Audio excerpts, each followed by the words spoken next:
So a 92-year-old woman whose husband has passed, and she's legally blind, and she's getting ready to enter into a nursing home. And she has a long-term friend meet her in the lobby there. And her friend has gone and seen the room and seen how it's decorated, and so she comes out and she starts telling her friend about it and how much she's going to like it and everything. And she said, well, I'm already very happy about it. I'm just so happy about it. Just like a little 8-year-old getting the new puppy, you know, or somebody my age getting a new puppy. I don't know, I'm just putting that out there. Anyway, but she immediately had that enthusiasm and that energy, right? And her friend said, you know, look, you haven't even seen it. And she said, here's the thing. I've already decided that I'm going to be happy. What am I going to do? Arrange the furniture? I don't need to rearrange the furniture. I know I'm going to like it. All I need to do is arrange my mind. Because if I arrange my mind in a way that my thinking tells me that I'm going to be happy there and I'm going to be vibrant there, then I'm going to be happy there. Just the same, she goes on to say, as I wake up every day and I don't focus on the parts of my body that are no longer working, I celebrate those that are. We are as happy as we decide to be, and so we put that energy in as an intentional path. We've spent the month of November talking about intentionality, of what we focus on are those seeds that we continue to plant in our lives. And sometimes it's not so easy because you plant the tree for today that is going to come out over here sometime in the tomorrow, right? And how in that step between A and B, holding on to that faith and knowing that that little tree, it's going to sprout out. That dream of yours, it's going to come. I mean, Dave Bree was here in 1996. Here she is from boat, rowing her boat with Denny to now Unity Village. But you see, there was this spirit intention, and that's why I like to say there's no such thing as a right path or a wrong path. That's stuff we've been duped. You know, you're okay if you're this way and you're wrong if you're that way. That's people controlling other people. Your path is your path. You can't keep your path from yourself, even if you hide in the closet, even if you, I don't mean that in any particular way, excuse me. I forgot, that has a whole different meaning now. Oh my gosh. You know, no matter where you are in your beingness, what you want to core and stay grounded in inside yourself is to know that nothing can keep your good away from you because you have made an intentional agreement with Spirit. Wow. How powerful is that? Now I want to back that up with Scripture, because some people say, well, I want to hear somebody else's opinion other than yours. Okay, well, here we go. I love the parables, because when I know I'm reading a parable, I know it's gonna catch me in a way that, wow, it's very rich, you know, the art of sacred storytelling. And so Jesus is telling a story to the people gathered around, and he says, for the kingdom of heaven is like a householder who went out early in the morning to hire laborers for his vineyard. And after agreeing with the laborers for the amount of money that they came into agreement with, he sent them into his vineyard. And going out, shouted other people, saying, well, we don't have work either. And he says, well, go at it. Go ahead and join the others. So several hours passed, and then more people came, and they went to work as well. And in the final hour of the day, of being out in the sun and working and hard and tired and giving it all that they got, a couple of people show up at the last minute, only been there an hour, and they jump in and they start working too. Well, when it comes time to give out the funds, the people that came there early in the morning could not believe that the people that came at the end of the day were getting the same amount of money they were. Well, they were not happy about that. Okay? And they let it be known. And the householder went on to say, he replied to one of them, friend, I am doing you no wrong.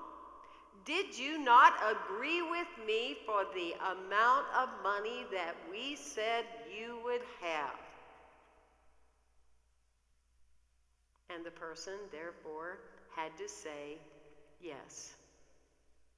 We don't sometimes like what we may find in our lives, but the bottom line is, with our intention, we have made an agreement that this is what we're worth. Now, the parable when Jesus was telling this parable, he knew he could get to them by talking about money, but we're just not talking about money. We're talking about energy. We're talking about life. We're talking about how many good friends do you have. We're talking about how you impact people at your work or your office. We're talking about when people see you walking through the neighborhood, they just go, there's something about Tom. What is it about Tom? He's so energetic. He's so vibrant. Why? You would probably ask why. Why? Thank you. Because within Tom's consciousness, he has made an agreement that he is going to let his light shine and he's going to be a vibrant being. We make that declaration in whatever it is, and we put it out there because it's a seed that's planted and it's going to happen.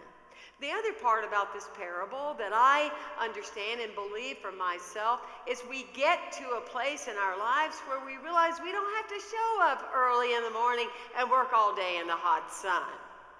We have learned how to develop a consciousness that says, here I am, Lord, use me as I am right now. I have everything I need and I'm ready to go. We're not holding on to perfectionism. We're not holding on to self-imposed limitations. We're not holding on to all this energy people use to figure out what happens to them to when they die. We're coming from an energy that says, here I am and I want to be used and I want to be as an intentional path. I want to be used right now. Does this resonate with you? Is this how you connect with it? Yes, okay, good. Just being sure. And so in that path, and in that expression, I was out in LA last week because I was meeting with the Association of Global New Thought. There were 20 of us leaders all over the globe that were called to a sacred circle. There were 20 of us in the room talking about where do we go from here. We have talked it and talked it and talked it. Hopefully we've talked and walked it. But where do we go from here? We're reaching just a few million people on the planet. You know, we talk to the choir all the time. How do we permeate this knowledge and this wisdom out on a global level that everyone knows about the message that is life-affirming, that knows that it's our responsibility when somebody else is hungry, that knows it's not just us over here in one part of the United States, but that we are all part of the whole, right? And so we met. Reverend Dr. Michael Beckwith was there. Ken Gordon, the spiritual leader of all the Centers for Spiritual Living, was there. Dr. Barbara Fills, who spends quality time with His Holiness the Dalai Lama, was there. And we were going at it with the intentional path of this is what we see in a world that over the next 2 or 3 years, here's what we're stepping into. Yes! Let's get going. Let's pull out that big dream list, people. Come on, in our lifetime, yes. So we were into that space, and I'll tell you more about that at some other time. Okay, so in that space, I also spent time with people from the Ananda community. The Ananda community was started many years ago by Swami Kriyananda.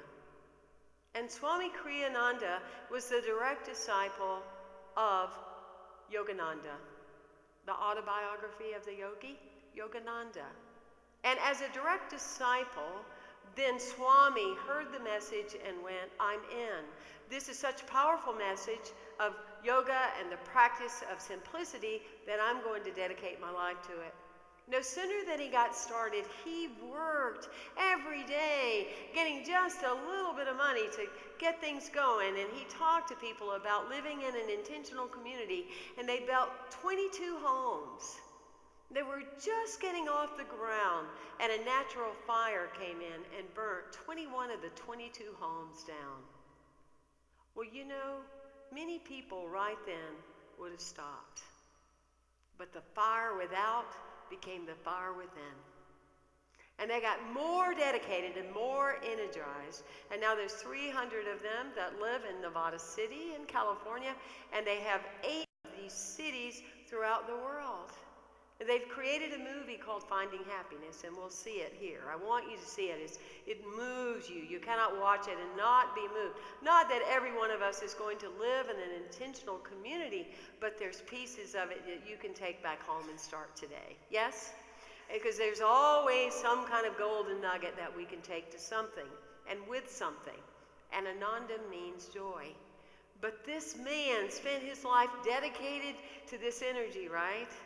And once he saw the movie and he smiled and he knew that it was just the way he wanted it to be, he made his transition. His movie of his life had been seen, and so it is. One of the last stories they told about him was that he went to the doctor. You know, you got to check off, have you ever had, the 92 things. Have you ever had, you ever done this, you ever done that, blah, blah. Please check the following. And so, have you ever had diabetes? Check. Have you ever had, heart problem? Check. Have you ever had issues with your eyes? Check. And then it gets down to the bottom, and it says, how's your health?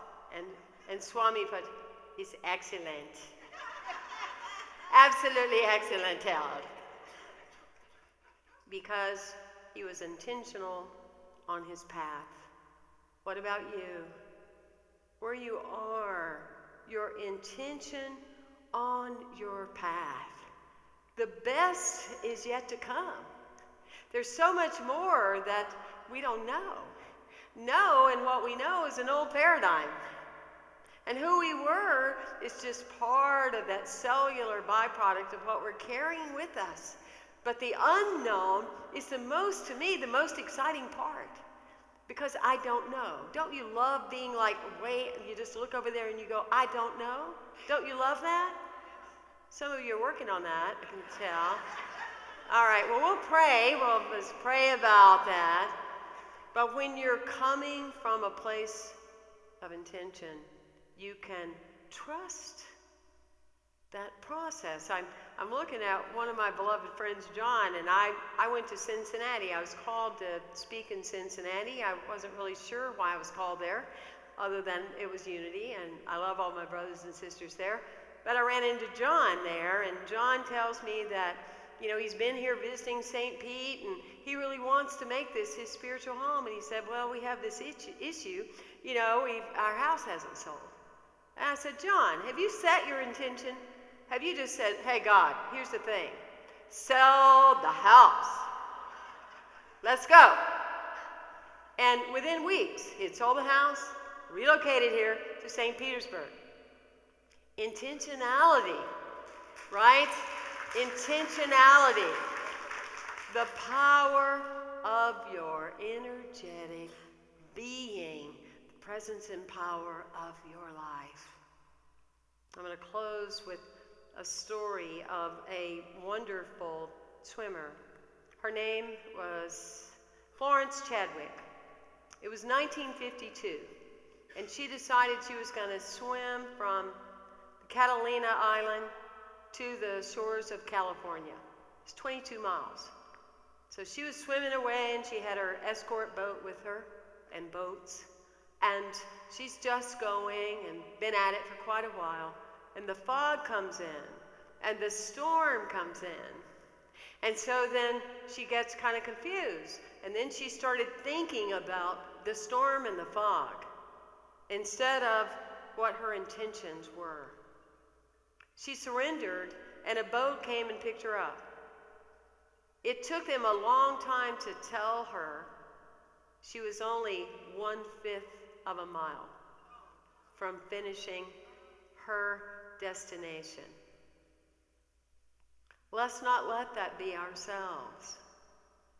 Don't let the fog, don't let the unknown, don't let the not sure, don't know how it's going to work out, ever get in the way of your intentional vision.